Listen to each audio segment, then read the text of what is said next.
Hey guys, welcome back to Man Interest 1-1 here with another video. Today's not going to be any Counter-Strike footage though. I'm going to go back to a little boxing. We had a pretty good weekend this past weekend with the pay-per-view fight. Gennady Golovkin versus David Lemieux. If you didn't catch it, it will be back on HBO tomorrow for the replay. And I actually think I'm going to watch the replay. Had a really good undercard. I had a really good main event. Saw two great pound-for-pound fighters. I didn't purchase it on pay-per-view because I'm pretty much against that ever since the Manny Pacquiao Timothy Bradley 1 fight where Pacquiao got robbed. I was so mad. But if you want to watch it in HD, you want to watch it in good quality, definitely catch the HBO replay.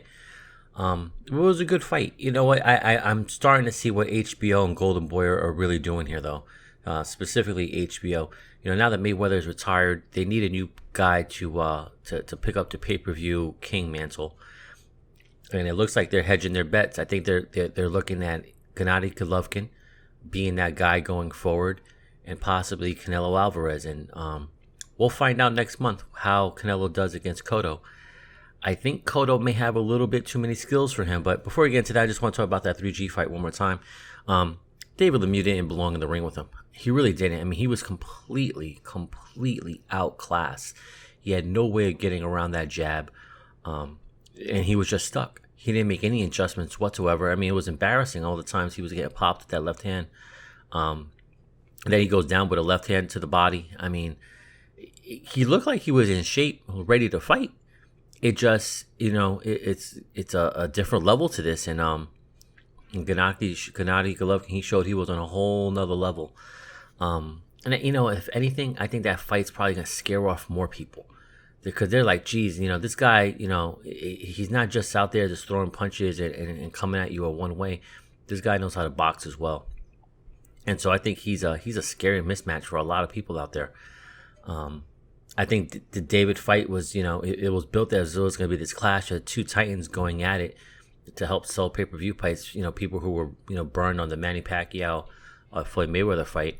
Like, oh, here we go. We're going to have a good action-packed fight. And it was action-packed. It was. But it wasn't like, I think like a lot of people thought it was going to be, which is bombs being thrown away and knockdowns left and right. 3G really took his time and really worked him behind that left-hand jab. And David just had no response to that. And it was just a matter of time. And you know what? And I'm all right with the stoppage. I know a lot of people felt the stoppage was a little early. At some point, I think David really needs to thank the ref and say, hey, you know what? You probably saved, my career a little bit.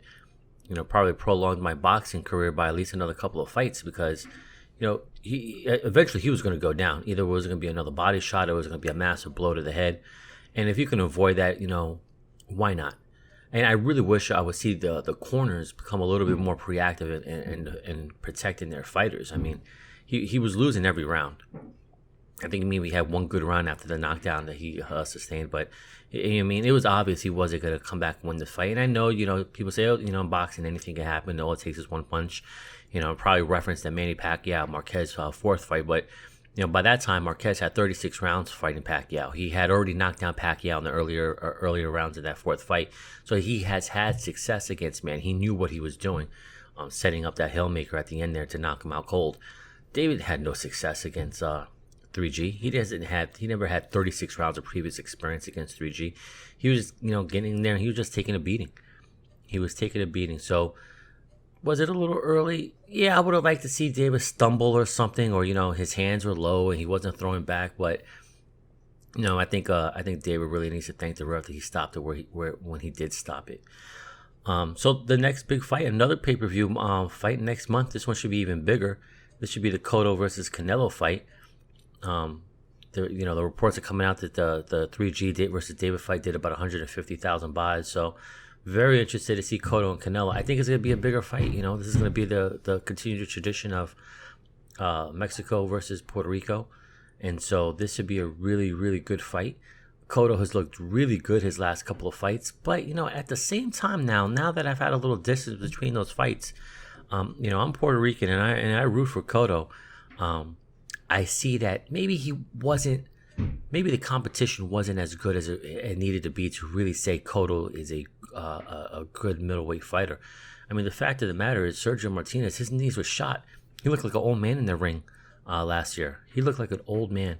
Couldn't recover from the left hand to the body. He just walked around the ring really weird. He was very flat-footed. The timing was right. Cotto got him when the timing was right. And then his last fight against Gil, Triple G already knocked him out. I don't understand how that guy got a second middleweight championship fight after just getting knocked out. But, they needed a tune-up fight. They needed a tune-up fight for Cotto. They were going to have him go a year and a half without fighting. And, everything needed to be in place to set up this Cotto versus Canelo fight. I think it's going to be a good fight. I think it's going to be interesting. I wonder if Cotto has the power to slow down Canelo from moving forward, or if he's just going to box him and move. He's going to have to do a lot of movement. What's Canelo going to bring? I don't think Canelo's fought this skillful of a fighter since he fought Mayweather. And Mayweather, tuned him up all 12 rounds. I don't think I had Canelo winning a single round in that fight. So it's going to be very interesting to see how Canelo has evolved. In interviews, Oscar De La Hoya is saying he's added speed to his power. So we'll see. I'm also very interested to see how he's going to do in the later rounds. Canelo's always have been tailed off a lot in the championship round. So we'll see. I think Canelo's going to end up winning a decision. I think he's going to end up winning a decision. And supposedly, they're saying that the winner of the Cotto-Canelo fight has to fight 3G, that Gennady Golovkin is the mandatory challenger for the linear championship belt. And I don't see it happening. If Cotto wins, I definitely do not see him fighting Gennady Golovkin. Absolutely not. I think he'll just give up the belt and go back to either 154 or retire. I just don't see him getting in the ring with a prime 3G who's knocking people out. 21 fights in a row have been stopped or knocked out. I just don't see it. He's coming in weighing 153 to 157. Gennady comes in at 160 and then, goes up from there. So I just don't see a small Cotto wanting to go up against 3G. I really don't. Canelo, on the other hand, I think Canelo wins. I think his ego will want him to hold on to that belt and want to make that fight. But I think Oscar De La Hoya and Golden Boy, they're going to want to protect their prize fighter. I don't think they're going to be too eager to send him into the ring against Gennady. I think he has a better skill set than Canelo. And Canelo is really the only major fighter Golden Boy has anymore. And I don't think they want to throw him in the ring and potentially get knocked out and sustain a second loss and lose the belt. His stock and value will fall significantly. So Oscar hinted toward it in an interview. He said, who knows, if it's a good fight, we may see 2 fights, we may see 3 fights, a trilogy. I think that's what's going to end up happening. They'll fight in November, and then they'll say, hey, we'll do a rematch in May. Canelo has been wanting to fight on Cinco de Mayo weekend for a long time. Oscar supposedly had promised him that he was going to get that weekend for him. As long as the Mayweather-Pacquiao fight didn't happen, which of course it did happen last year. So I think a rematch is probably what's going to happen, especially if it's not just a one-sided fight. And there's other things to look into as well. Everyone's speculating that Mayweather's going to come back and fight in the May. Who is he going to fight against? People are speculating that Pac-Man's going to come back and he's supposed to be fighting in February or March. So who does Mayweather fight if he decides to come back and fight on that traditional Cinco de Mayo weekend? A possibility will be if Mayweather wants to fight the winner of the Cotto-Canelo fight. So I think that's going to be used in the negotiation. Say, hey, it doesn't have to be Cotto-Canelo rematch.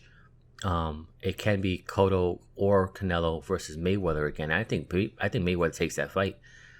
I really do. I mean, especially if it's a middleweight fight, he may be hesitant to go up in weight, but these guys are fighting at a catch weight anyway. So what is he?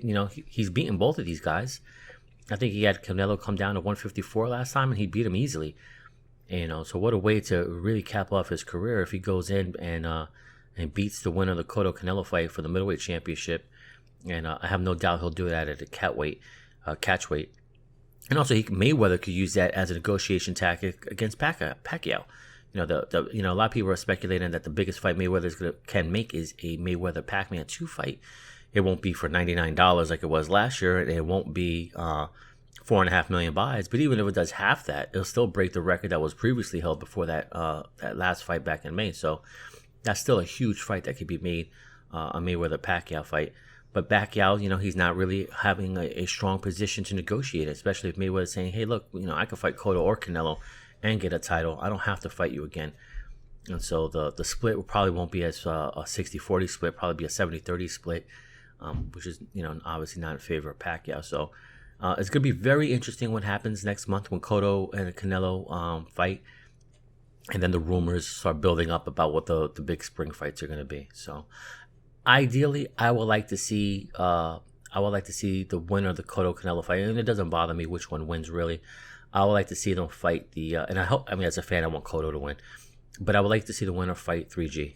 That's the fight that I want to see. I want to see a unification of the middleweight belts, and I think that would be a pretty exciting fight. Hey, if anybody's watching, let me know what you guys think. Let me know how I can improve these videos. I appreciate you guys watching and listening, and have a good one. Man Interest Uno out.